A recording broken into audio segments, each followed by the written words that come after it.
В небольшом городке, где все друг друга знали, в школе училась девочка по имени Линда. Она была тихой и доброй, но выделялась среди других одним: у нее были невероятно длинные волосы до самой талии. Многие одноклассницы завидовали ей, но сама Линда просто любила свои волосы и ухаживала за ними каждый день.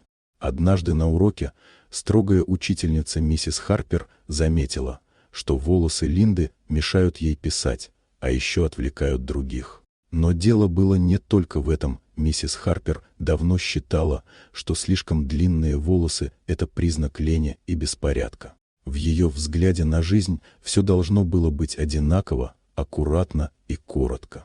И вот, не выдержав, она подошла к Линде, резко схватила ножницы и щелк. Без разрешения отрезала ей часть волос. «В следующий раз будешь думать о дисциплине», — холодно произнесла она, чувствуя странное удовлетворение. Линда заплакала. Для нее это было как предательство, ведь волосы были ее гордостью.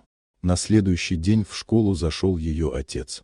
Высокий, с серьезным взглядом, уверенной походкой. Когда он вошел в класс, учительница почувствовала, как у нее подогнулись колени. Ведь это был сам Чак Норрис. Он встал рядом с дочерью, положил ей руку на плечо и посмотрел на миссис Харпер.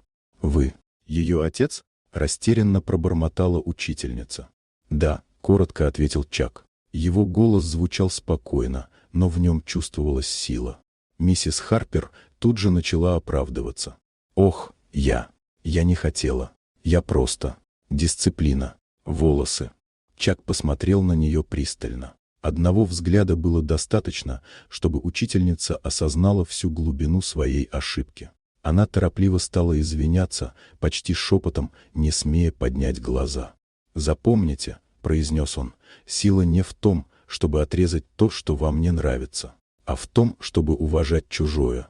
Учительница кивала так быстро, будто боялась, что еще секунда, и произойдет что-то страшное. А Линда впервые за последние сутки улыбнулась. Рядом с ее отцом она знала, что никто больше не посмеет причинить ей боль. Если вам понравилась эта история, поставьте лайк и подпишитесь, впереди еще много удивительных рассказов.